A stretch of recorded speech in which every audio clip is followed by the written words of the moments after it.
On verra maintenant un chapitre que j'aurais dû appeler en fait les complexes en solution, puisque vous voyez j'ai une première petite partie géométrie des complexes, mais en fait c'est quelque chose de bien moins important que ce que nous avons vu dans le chapitre géométrie des complexes à proprement parler, où là on a détaillé énormément de choses.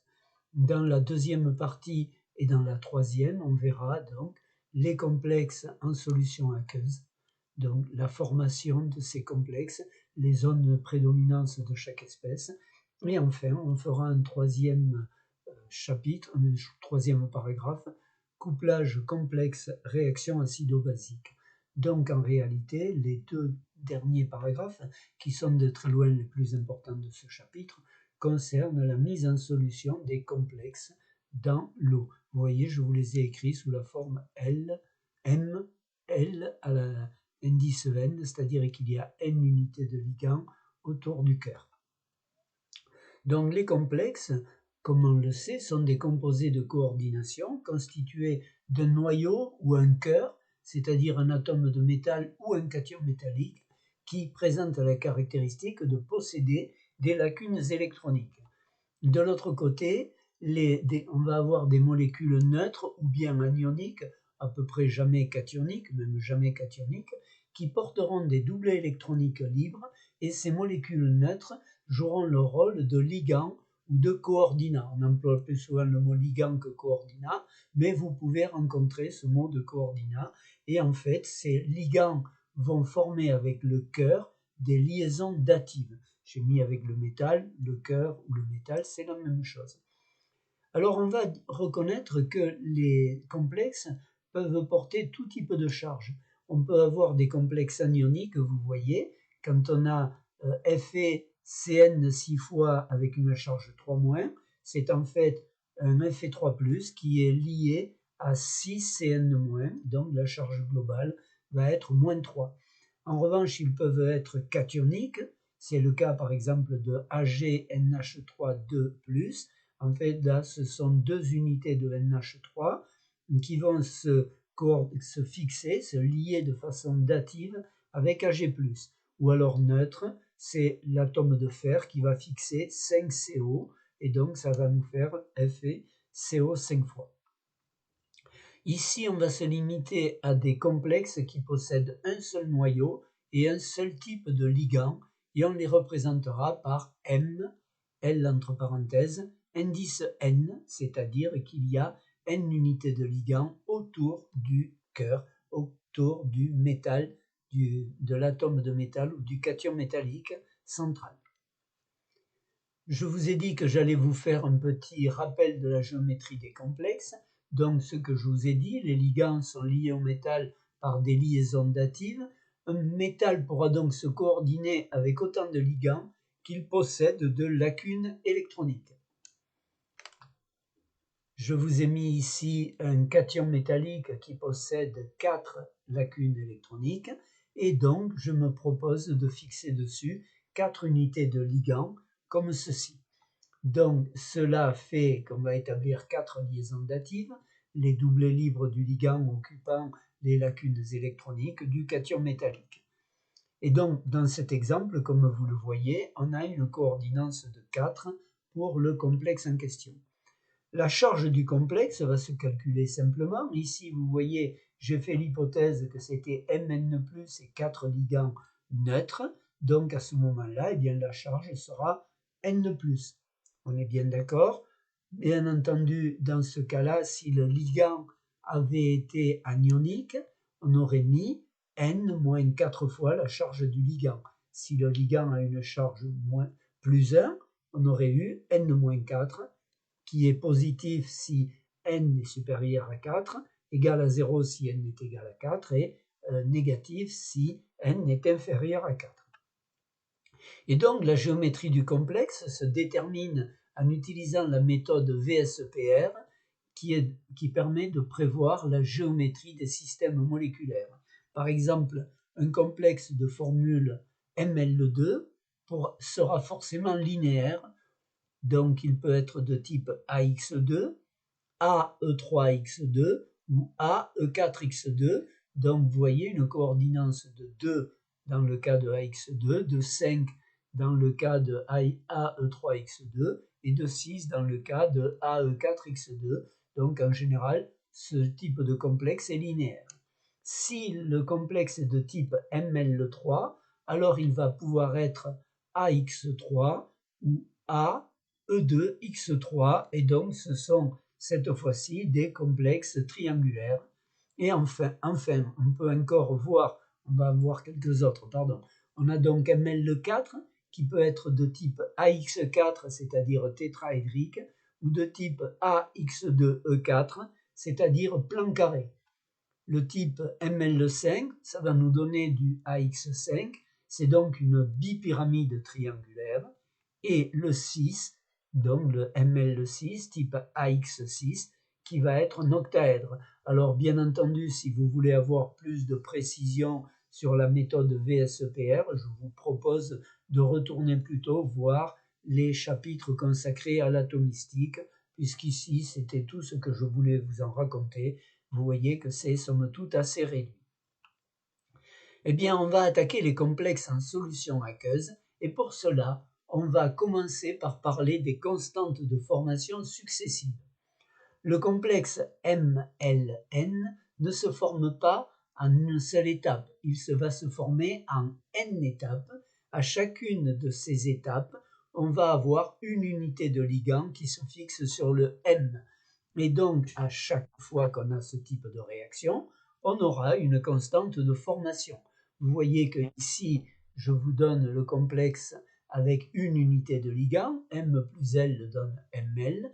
Eh bien, la constante de formation, on l'appellera KF1, égale concentration ML sur concentration M, concentration L. Et en fait, on verra que pour les complexes, on utilise largement autant la constante de dissociation que la constante de formation.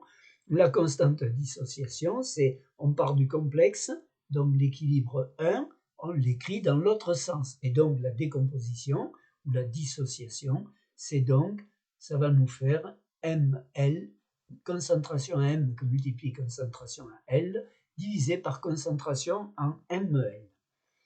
Si KF1 est grande, ça veut dire que KD1 est petite, puisque KF1 égale 1 sur KD1, ça veut dire que le complexe se forme bien et se dissocie mal. Je vous propose de passer à moins log de KD1, donc vous voyez moins log de KD1 égale moins log de L plus log de ML sur M. Ou encore, si on réarrange tout ça, ça va nous faire PL, moins log de L, c'est PL, égale moins log de KD1, c'est PKD1, moins log de MEL sur M. Vous voyez que dans la deuxième égalité, j'ai fait passer le log de ML sur M de l'autre côté du signe égal. C'est la raison pour laquelle je l'ai changé le signe. Et donc, à partir de cette formule-là, on va pouvoir expliquer les zones de prédominance des différentes espèces M et MEL. Voilà, ici j'ai mis PKD1, j'ai mis la valeur moins 1 d'un côté, la valeur plus 1 de l'autre, et c'est un axe en PL, c'est-à-dire que plus PL est grand et plus le point sera sur la droite. Attention, PL le grand signifie un L petit, puisque PL c'est moins log de L. On est bien d'accord que PL égale 6, ça veut dire L égale 10 moins 6. Et PL égale 2, ça veut dire L égale 10 moins 2. Donc, on est bien d'accord là-dessus. Eh bien, si on se met à PKD1 moins 1 et en dessous, on va avoir ML qui sera majoritaire. Regardez la formule, PL égale PKD1 moins log de ML sur M. Vous voyez bien qu'à ce moment-là, si PL est inférieur à PKD1 moins 1, on aura essentiellement du ML, c'est-à-dire qu'on aura au moins 10 fois plus de ML que de M. A l'inverse, si maintenant je me place du côté PKD1 plus 1 et au-dessus, eh bien là c'est M qui va être majoritaire, c'est-à-dire que M est au moins 10 fois plus abondant que ML. Et quand je me situe dans la zone que j'ai mentionnée en vert ici, ça veut dire qu'on a un mélange de Ml et de M, avec une espèce éventuellement plus abondante que l'autre, mais avec un excès qui n'est pas suffisamment pour dire qu'il y a une espèce qui est quasiment la seule. Et pour les autres complexes, que le complexe Ml, c'est-à-dire Ml2, Ml3, ainsi de suite, on pourra représenter les mêmes zones de prédominance. En général, les KDI sont dans l'ordre KD1 supérieur à KF1 supérieur à KF2, KF3, ainsi de suite. Donc KD1 inférieur à KD2, inférieur à KD3, et ainsi de suite. Ce qui revient à dire PKD1 supérieur à PKD2, et ainsi de suite, comme je vous l'ai mentionné ici. Ça, c'est à peu près toujours le cas. On a des cas tout à fait exceptionnels de complexes dans lesquels les constantes de formation ou de dissociation sont inversées, mais c'est tout à fait exceptionnel. Un des exemples les plus couramment cités, c'est AgNH3 2+, que je vous ai mentionné parmi les exemples, l'exemple complexe cationique où la constante de formation du deuxième complexe est supérieure à la constante de formation du premier complexe. Mais c'est tout à fait exceptionnel. Donc on va porter l'axe des PL comme ceci, on va porter les PKD dans l'ordre où ils apparaissent, le PKD1 étant le plus haut, PKD2 ensuite, PKD3, j'ai mis des pointillés, pour PKDN. Et vous voyez donc que ce que je peux vous dire, c'est que si je suis au-dessus de PKD1, j'aurai principalement du M, avec du ML. Si je suis en dessous de PKD1 plus 1, si je suis dans la zone de PKD1 plus 1, j'aurai du M et du ML, mais majoritairement du M. Si je suis entre PKD1 et PKD2, j'aurai majoritairement du ML. Entre PKD2 et PKD3, du ML2, ainsi de suite. Et si je suis en dessous, pour le PL, en dessous de PKDN, j'aurai majoritairement du MLN. Attention, je vous l'ai déjà dit, mais je vous le rappelle, un PL grand, ça signifie une petite concentration en L. Et donc, en fonction du PL obtenu, par le calcul, on pourra savoir quel est le complexe qui est le plus abondant dans le milieu que l'on est en train d'étudier, ou la paire de complexes les plus abondants. Je vous propose maintenant de voir, on a vu les constantes de formation de chaque complexe, je vous propose maintenant de voir les constantes de formation globales. Donc si je prends un métal qui ne donne que deux complexes avec le ligand L, on aura deux réactions de formation et deux constantes de formation. Première étape, M plus L donne ML, constante de formation ML divisé par concentration à M que multiplie concentration à L, donc égale 1 sur KD1, ça on l'a déjà vu. Deuxième étape, même chose, KF2 égale ML2 sur MLL. Et donc la réaction globale de formation M plus 2L donne ML2. Vous voyez que ça va être... Alors, vous voyez ici la constante globale de formation, je ne vais pas l'appeler KF, mais je vais utiliser la lettre grecque bêta. Donc ici, comme la réaction au bout du compte, c'est avec deux unités de ligand, je mets l'indice 2 au bêta. Donc bêta 2, c'est la constante de formation directe du complexe ML2, c'est de ça qu'il s'agit. Eh bien, c'est, comme vous le voyez dans la réaction G, M plus 2L donne ML2. Eh bien, vous voyez que donc la constante, c'est ML2 divisé par M que multiplie L au carré. Vous voyez que ce que j'ai fait, c'est que j'ai réarrangé. En d'autres termes, j'ai introduit MEL en haut et en bas. Donc, cela me permet de faire apparaître MEL divisé par M que multiplie L et ML2 divisé par MEL que multiplie L. Le premier terme, c'est KF1, comme vous le voyez. Le deuxième terme, c'est KF2. Donc, bêta 2, constante de formation globale du complexe ML2, c'est KF1 que multiplie KF2, c'est-à-dire constante de formation de ML que multiplie constante de formation de ML2, à partir de ML. Ce résultat, bien sûr, sera tout à fait généralisable à tout complexe de type MLN, c'est-à-dire que je vous dis bêta n, donc la formation directe du complexe avec n unités de ligand, sera le produit des n constantes de formation de chacun des intermédiaires. La prévision de réaction entre M et L, ça aussi, ça va être extrêmement important de savoir ce qui va pouvoir se passer. J'ai repris l'axe des PL sur la verticale, comme on l'avait mentionné sur une diapo précédente, et je vous dis que ce diagramme va nous être très utile pour savoir où l'on se situe lorsqu'on mélange du M et des L dans des proportions diverses.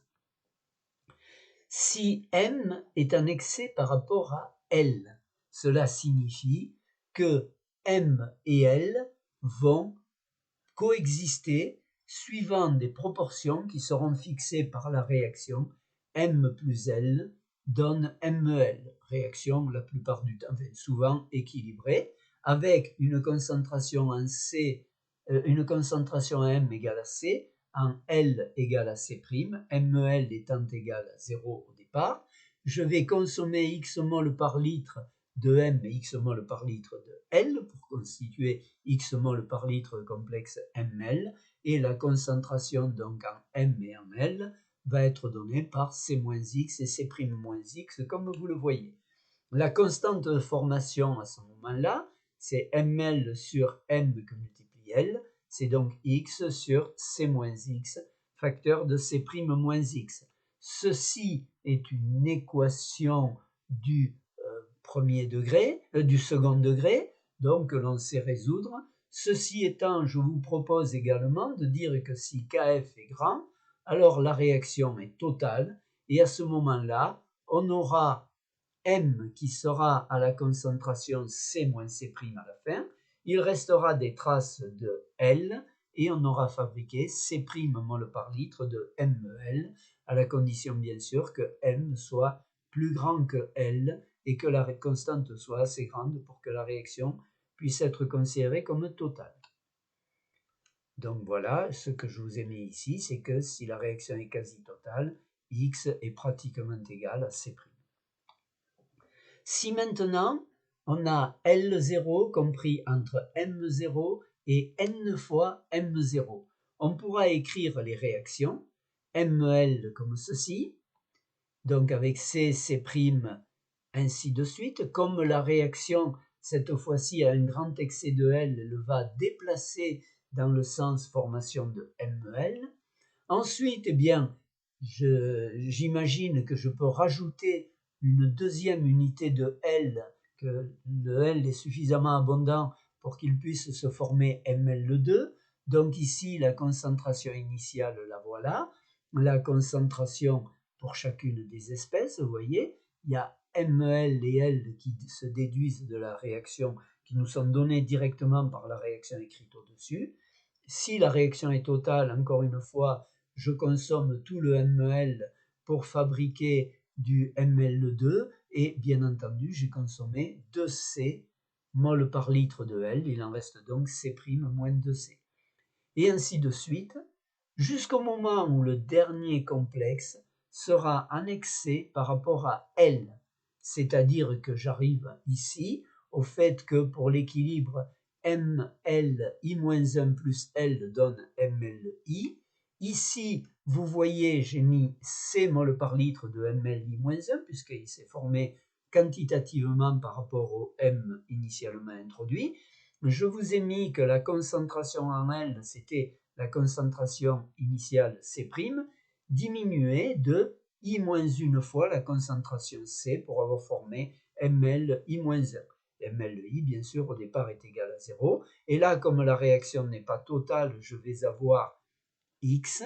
Vous voyez que pour éviter d'avoir une formule trop tarabiscotée, le C' moins, entre parenthèses, I-1C, je sais le calculer, puisque a priori je connais C' et C. Je connais donc I-1 également. Donc j'ai appelé grand C le terme qui était dans la ligne T initiale. Et donc à partir de là, cette dernière réaction n'est pas forcément totale, parce que le KFI, quand on est bien avancé, est rarement très grand.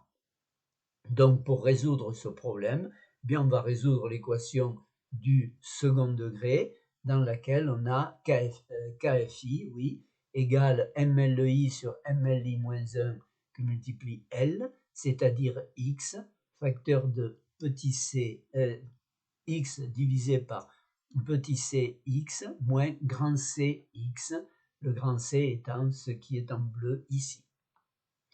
Voilà, comme ceci, cette formule, donc, vous voyez qu'elle est assez facile, elle est même très facile à établir, donc voilà comment ça va se passer.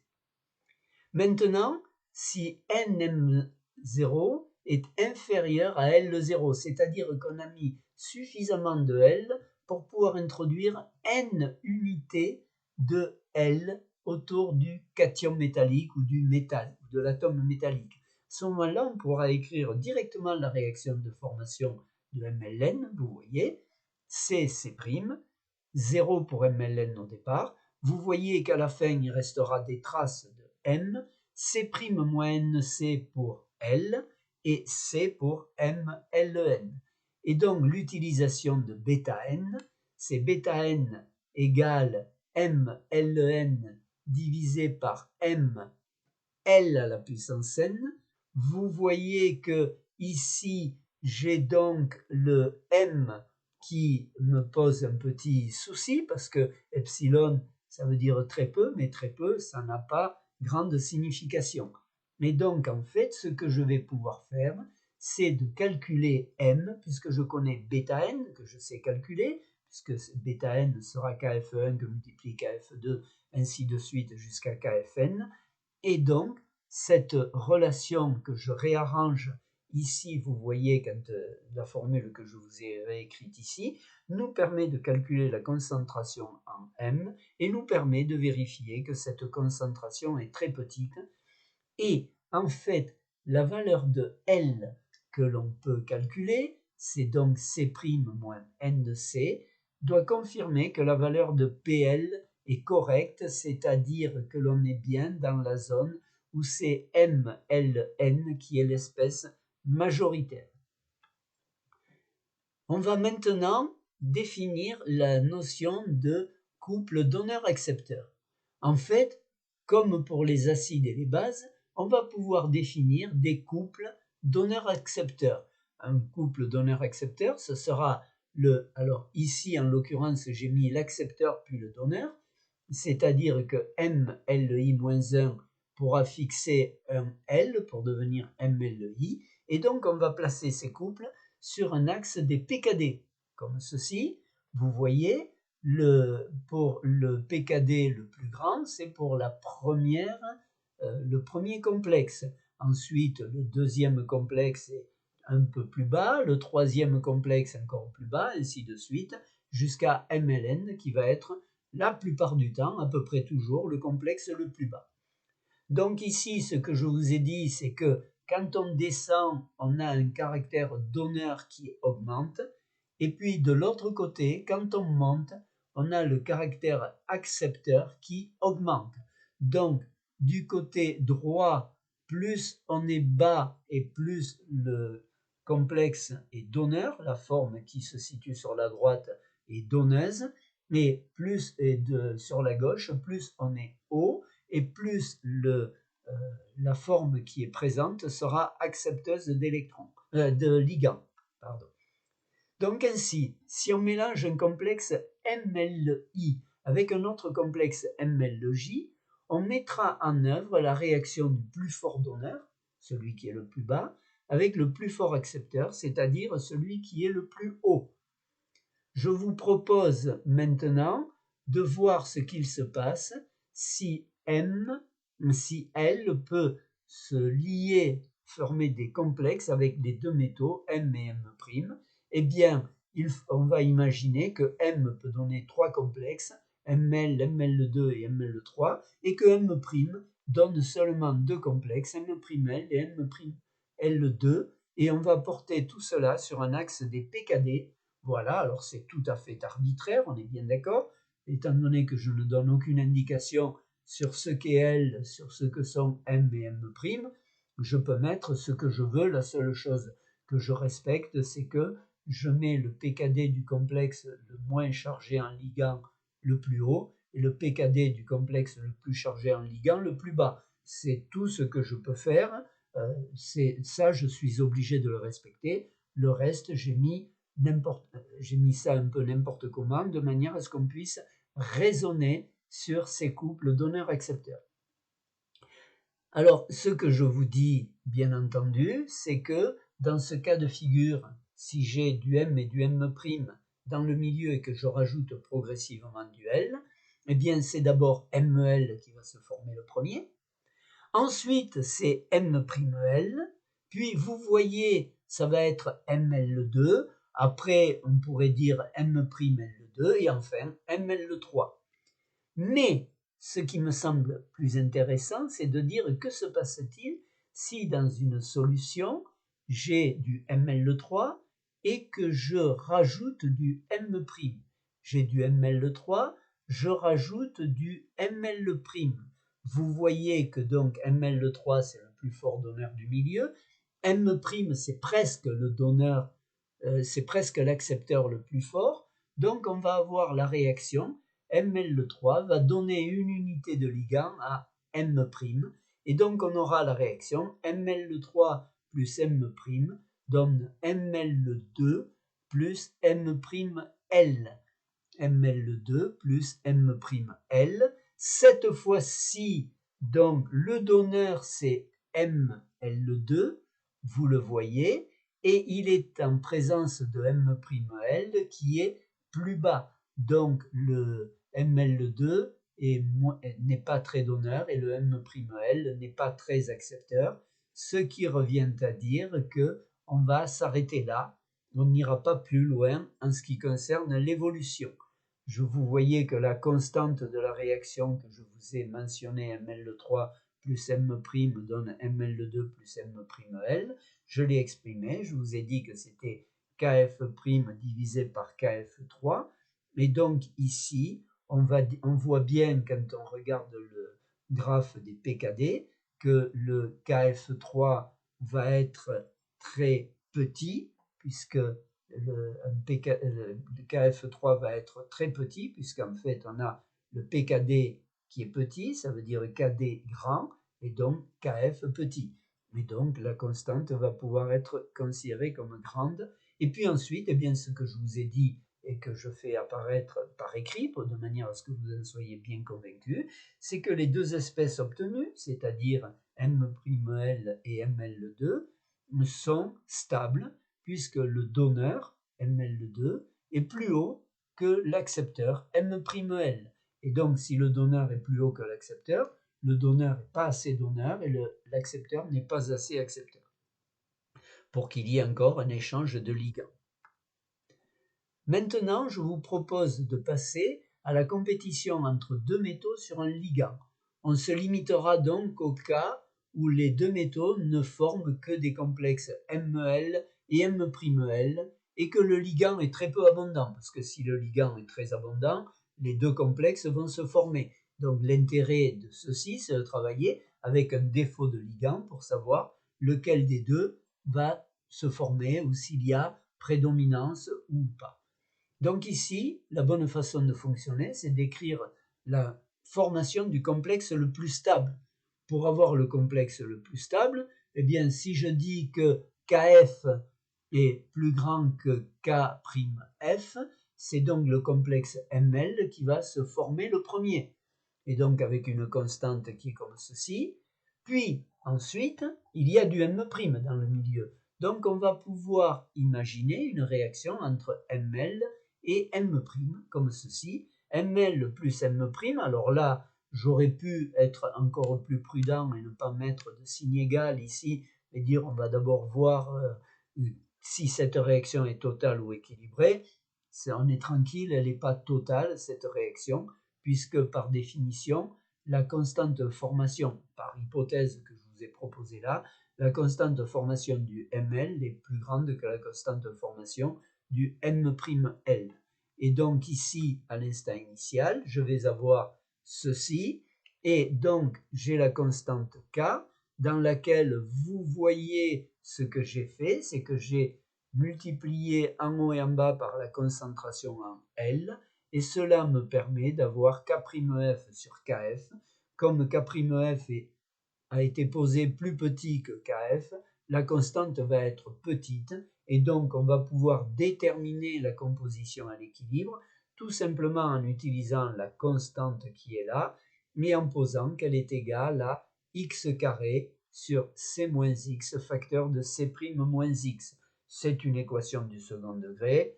On sait résoudre ce genre de problème. Maintenant, je vous propose donc de voir dans un troisième paragraphe le couplage de réactions acido-basiques avec les complexes. En fait, très fréquemment, les ligands sont des bases faibles, mais ça peut aussi être des bases fortes comme OH-, et donc la formation des complexes va être perturbée, affectée par la présence éventuelle d'acides, en particulier d'ion H3O+, dans le milieu. Si je vous dis L est une base faible, L plus H3O+, donne LH+, plus H2O, réaction totale, parce que en général, Ka est une constante petite, et donc 1 sur Ka est relativement grand. Ainsi, s'il y a une solution de complexe MLN, on ajoute des ions H3O+, eh bien on va provoquer la réaction.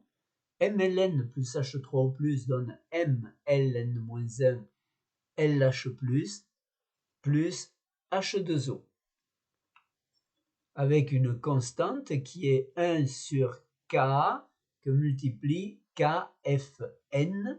Donc ici, cette constante, elle peut être grande ou elle peut être petite, parce que le K est petit, mais le KFN peut être relativement grand. Donc cette constante-là, on va pouvoir accepter l'idée qu'elle est quelquefois moyenne, et le plus fréquemment, c'est un fait expérimental, un fait de l'expérience, c'est que quand on a les constantes K de ce type, elles sont en général très grandes ici. Et dans ce cas, si H3O+ est un excès par rapport à MLN, ou si on rajoute progressivement des quantités de H3O+ dans une solution qui contient le complexe MLN, eh bien on peut entreprendre de retirer une par une les unités de ligands qui sont reliées, qui forment des liaisons datives avec le M.